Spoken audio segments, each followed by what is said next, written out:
morning, guys. Good afternoon. Good afternoon. My name is Marva B. I'm the CEO and founder of Black Link Magazine. So excited to be here. Wherever you are today, I thank you for being here and tuning in. Leave your comments below.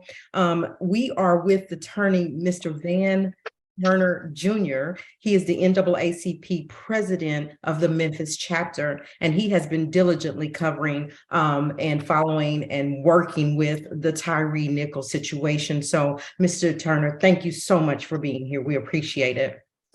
Thank you very much. You're very welcome. Thank you for saying yes. And before we go any further, there's some thanks due to the people that connected us really quick. Mr. John Blassingame, who is my magazine consultant, and you guys have a mutual friend, Mr. Leonard Pegues. And so thank you to those guys for doing what they did to get us connected. So let's just jump right in. If you want to go ahead and just briefly tell my audience who you are and what you do, just really quick, then we'll start the question and answer session. Thank you. So it's a pleasure to be here with you. As stated, I'm the president of the Memphis branch of the NAACP, and I've been in this role for about 3 years. I grew up in the NAACP via its youth council and matriculated through that aspect of it. And when I was in college at Morehouse College, we had a very active NAACP branch there. After law school, moved home and got back involved. I graduated law school in 2002. So I've been at it for about 20 years. And also I am head of a organization called MEMPHIS Green Space, which is an organization that about 4 years ago removed 2 Confederate monuments off 2 parks here in Memphis. One monument was that of Nathan B. Forrest, who was the first Grand Wizard of the Ku Klux Klan. And then the other monument was to Jefferson Davis, who was the president of the Confederacy. The interesting point there is that underneath the monument of Forrest laid the body, the actual remains of General Forrest and his wife, Mary Forrest. Oh, wow. So the Daughters of the Confederacy, not long after General Forrest passed, took the bodies out the grave where he was buried and moved those remains to be placed underneath his monument, sort of to send a message that you're not going to ever move this. And now this becomes a grave site, which is what they attempted to do. But we were able to maneuver around the law and get that done. So the remains were removed and taken out of that park. So that's another legal piece that we assisted on. But that's what I do. I'm happy to be here with you all and happy to be sharing with your guest. Yes, it just does my heart so good that we see our people like you thriving in what you're doing and supporting your culture. And so just thank you for everything that you're doing. I want to get right into the interview. At this point, the videos have come out with Tyre Nichols. The videos have been shared. The funeral has happened. What is the climate there in Memphis, and how is it going currently today? We know the climate is that of, we are appreciative that the video has come out and that the 5 key officers have been arrested, but there's still a disappointment. There's an air of disappointment and nervousness because the attack of Mr. Nichols was so random. Right. And so if you're a father, you just think a mother.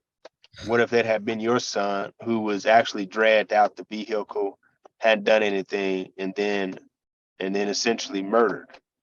So it's a little nerve-wracking. And what we do here is, crime is such a huge issue. Yes. That, as Al Sharpton stated at the funeral not long ago, the community, we're scared of the robbers and the cops at a certain point, given what's going on. So we applaud the fine efforts of our officers. Many of the officers here in Memphis obviously are Black, the majority. Yeah. And so this is not a condemnation of all officers, but we do have to root out those rogue officers who would take an innocent man out of his vehicle and essentially beat him to death. And that's not law enforcement. That's not what we're asking for. The community wants good law enforcement, but it does not want to be maimed and killed if they're innocent. Right. And so that's where we are. Yeah. So what are you telling, how do you explain to a child that sees this, because they see and hear? What do you tell them when they're taught that police officers are good people? They protect us. What are you guys' response? Well, that's the majority of officers. And obviously I gave the analogy, as a former elected official, county commissioner, there have been those who have abused their authority in elected office, but that doesn't mean all politicians or public servants are bad.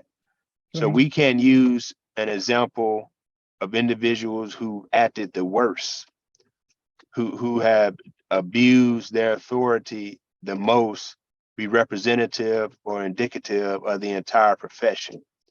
Obviously, as a lawyer, there are a lot of lawyer jokes. Yeah. There have been bad lawyers throughout history, but that is not indicative of the other lawyers who are doing the work and doing right by their clients and are fighting for our liberties and our rights and our freedom. So I think that's what you have to say. If you're going to go into law enforcement, if you're going to be an educator, if you're going to be an attorney, be the best. Yes. And know that this is an example of what not to do. Hmm. And hopefully there are a lot more influencers to steer you in the right direction of what to do, so that you avoid doing what we should not be doing, and what you should never ever do, and that should never cross your mind, to take an innocent individual and beat that individual to death for no reason. Right. We heard Attorney Ben Crump talk about the blueprint. Let's talk about the blueprint and what it means to you. So to be specific, it took about 20 days, I think, from when the incident occurred to when the video was released. So Attorney Crump made a good point. The blueprint is 20 days now. It shouldn't take longer than 20 days. Memphis is like all other police offices. And if we could get the videotape out, get a termination and indictment within 20 days, he's saying that is the benchmark standard now for how all law enforcement agencies should do. And I think that was a good point. We've yet to have the convictions or terminations or video footage released of some individuals who have been killed at the hands of officers to this day. I thought I was watching something on the news earlier where people were still protesting because officers have not been indicted. They killed this young man. I forgot his name. They went into his place and they essentially assassinated him. And they don't even have the video footage, or at least that's what they say. So the point here is that this is the blueprint. 20 days. 20 days going forward. We did it in 20 days here in Memphis. It should be 20 days in every other jurisdiction where this type of incident has occurred, as far as it relates to releasing the video footage, terminating officers, and bringing swift indictments of those officers.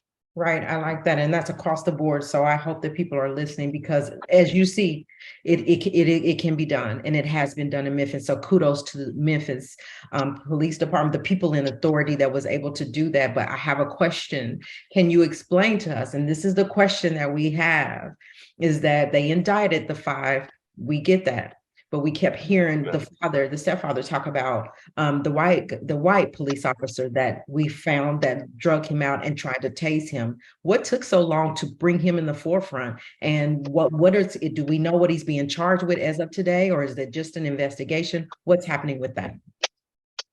Yeah, so we are pushing for him to suffer the same fate as the other officers. And I believe with the investigation, you go to the flashpoint, you go to where the most egregious acts happen, and that was actually at the beating. And then from there, you go back. So it is the beating of Tyre and his murder that was the most egregious act that was done that evening, and that was done by the 5 Black officers. Right. You run the tape back. Then you had the EMTs Right. and the sheriff deputies and the other officers who made the scene, and they just stood and watched Tyre die. So that was the next phase of what you saw. The EMTs were dismissed. And now there's news today that just came out. Their licenses have been revoked, those EMT agents. That's a celebration. Then you go back from there to the beginning of the stop, and that's where you see Hemphill, who was the white officer, which was involved in the first search and seizure. And he has the stun gun and the stun gun and the pepper spray, and he's involved at the beginning. And so that's where you are now, and he should be brought to justice and be treated like the other officers were treated who have been terminated and indicted. His actions led to what occurred to Mr. Nichols, and although he didn't participate in that second phase of the video, he still participated. That's right. And so for that reason, he needs to be brought to justice as well. And that's what we're fighting for here as well. All right. Thank you for that, Mr. Turner. I want to ask you also, why was it, and you can help me with this, why weren't they charged with first-degree murder? Because we say, I guess the rule or the policy or the law is that it has to be intent. For me watching it, and you never pulled him over and said, can I see your license? Can I get your insurance? This is why we're pulling you. You aggressively approached him, and it was aggressive and got more aggressive as they continue. And that's intent to me. Why are they not charged with murder in the first degree?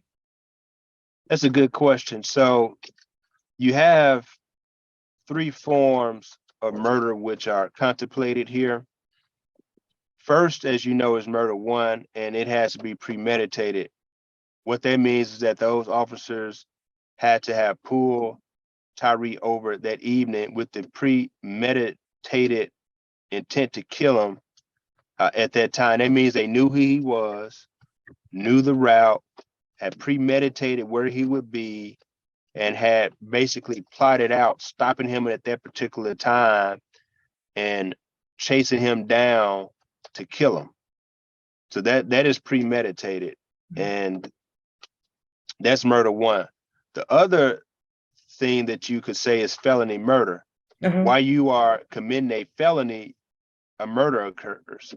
And so here there was a kidnapping, and the kidnapping charge was brought because there was no constitutional reason to stop, search, and seize Nichols in the first place. So what you did was kidnap him. And as a result of your kidnapping him, he was murdered.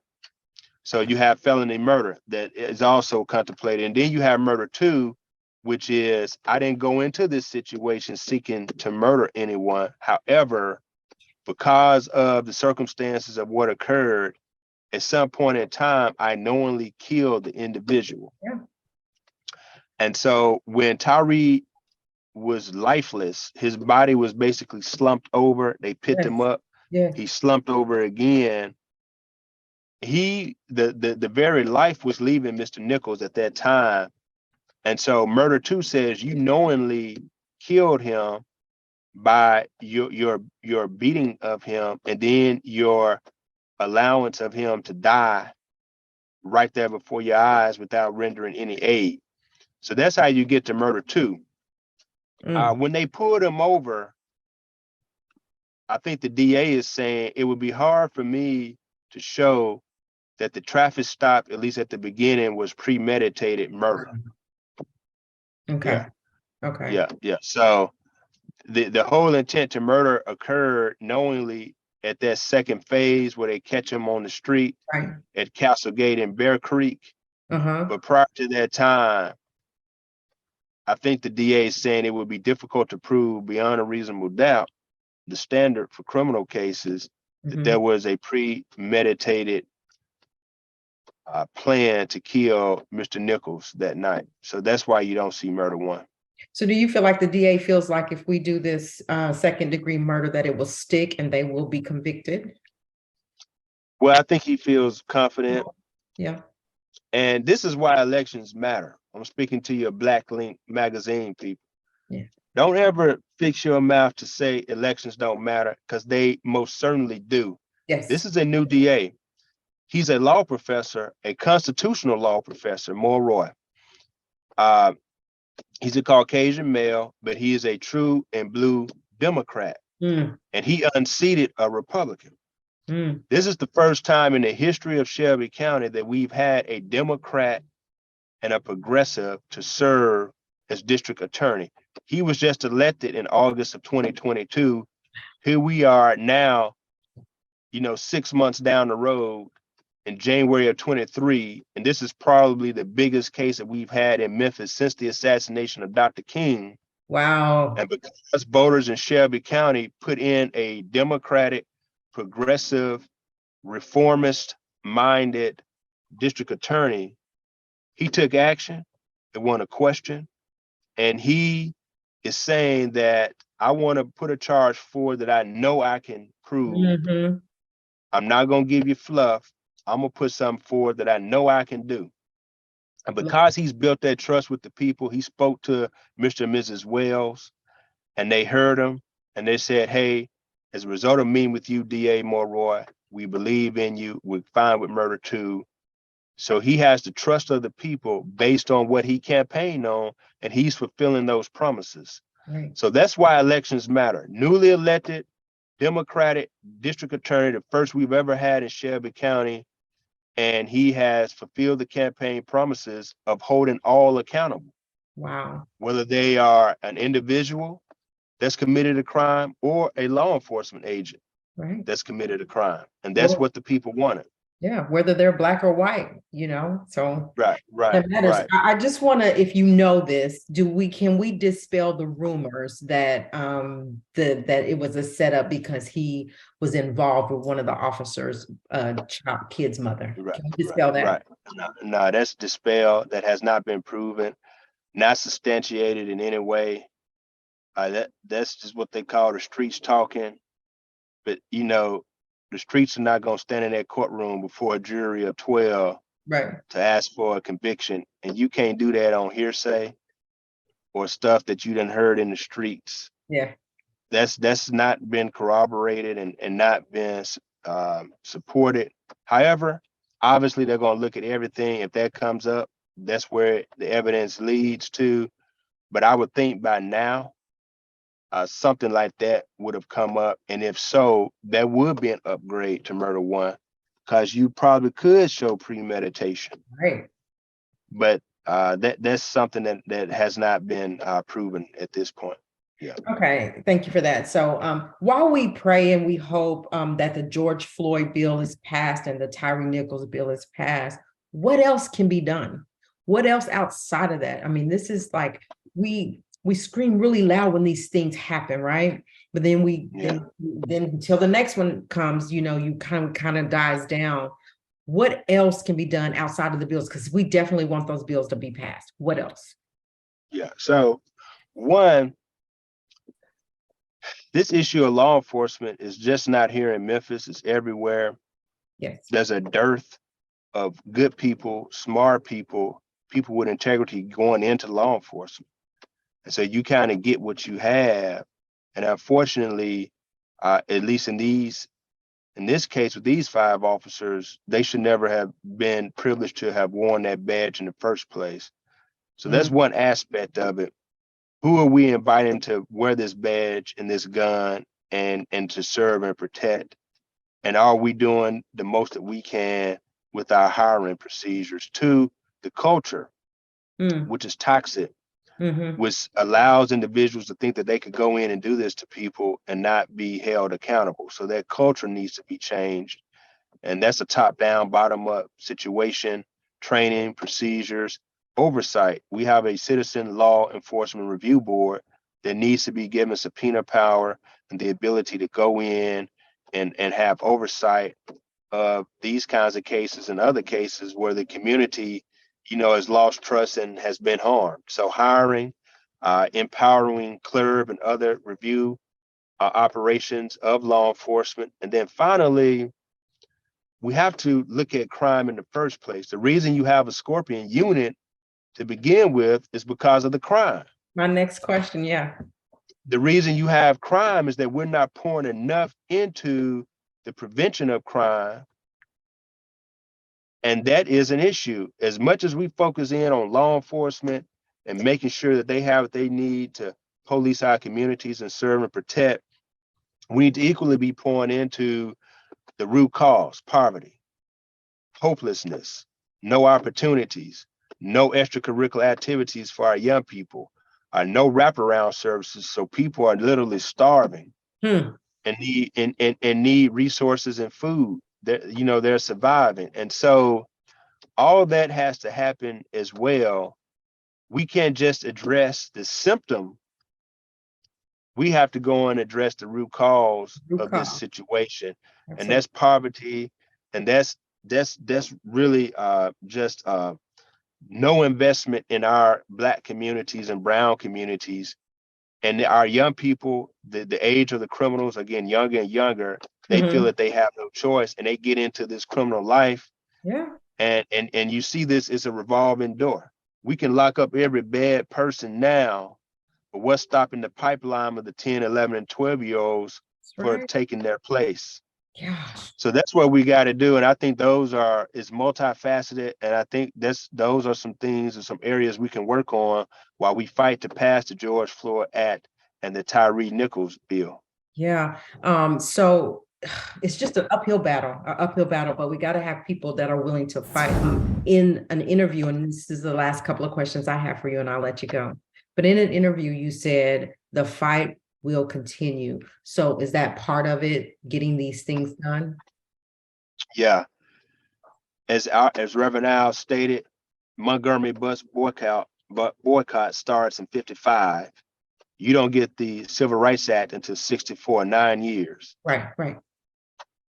The march towards the 65 Voting Rights Act goes over a bridge in Selma and through a bloody Sunday, and almost leads to the death of our great congressman who's gone on to glory, John Lewis, but then it passes.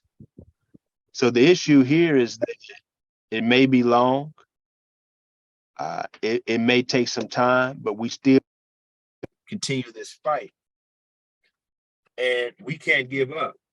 If we look to the praying mothers and grandmothers and great grandmamas and aunts and folks who suffered the whip of the slave master, who sharecropped on plantations in the Mississippi Delta and were abused and had to operate under the threat of being lynched at any time if you spoke out and spoke up. Yeah. And they prayed and they fought for us. And yet now today we have people who have gone on to be president and vice president and Supreme Court judges and Congress people and principals and superintendents and great people. But it was all because we never gave up. We prayed, we fought. When the chips were down, we still kept moving, kept going. And that's where we are today. So we can't lose hope. We can't stop because we're fighting for our children and our grandchildren, and I think the soul of this nation. Absolutely. So we got to keep going. This is not the time to give up. Yeah, the George Floyd Act then passed, but so what? We got to keep going back, and we got to keep fighting, and we got to keep pushing, because eventually it'll get done. That's right. And I love what Vice President Kamala Harris said. She's going to go back, and they will, and ask for it. And President Biden will sign it. Let's get it done. Right. Like, I love the support. I love that support. What do you think? I think they call her Mother Rowe, but his mom and his family. What does justice look like for them? You know, she adds to a long list of Black women that have suffered in this country for so long. And let's be clear, Black women have borne the brunt of this oppression for centuries. Yes. And so she adds to that long list of mothers of the movement, and she's done so with dignity, with poise. She's held up a nation. Gosh. So this lady ought to win every award that's out there. Yes. Because on her back, she is holding up a whole nation, and that deserves an applause. It deserves our love, and it deserves whatever we can give to her, because that's hard. I mean, that was her baby Hard. son. Yeah, it's hard. That was her baby son.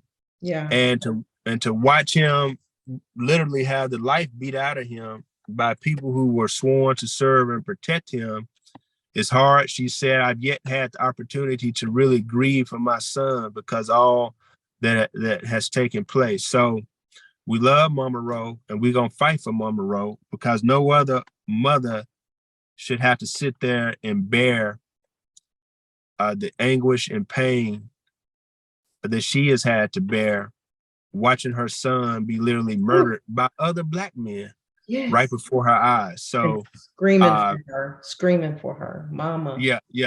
And the last words of Brother Tyre was mama. Gosh. He was calling out for his mama. Yeah. Like if he could have gone down 50 yards, gosh, and made that right into the cove. I was just over there the other day, and made it home and made it to his mama. He knew everything was going to be okay. Yeah. And so we will fight for her. She is now a mother of the movement, and she joins the long list of mothers of the movement. And we're going to do what we can to bring her justice. And we're going to do what we can to fight for the family, and to bring true justice for Tyre. Not pay lip service. That's it. Not just talk about it, but really be about it and do it. Absolutely. And so that's what Mama Ro deserves. That's what we deserve. Yes. That's what this nation deserves. So we have to fight until we accomplish the goal. Gosh, again, I thank you for being here. It's time to end for me, because I'll go there, but because I'm a mother and I have a son, and it's scary. And every tear that Mother Ro cried, we cried with her. We stand with her and the family, and we support them. And we want to just do our little part, whatever that looks like. I thank you so much for being here and for saying yes to Black Link Magazine for this interview. It means everything. And we'll be following you guys, and anything we can do. You guys, I mean, I don't know what it is, but we're willing, and we support. So send our love to them. And again, thank you for being here with Black Link Magazine. All right. Thank you very much. Yes, you guys, we're going to go for now. Just remember, respect yourself, respect each other. God bless.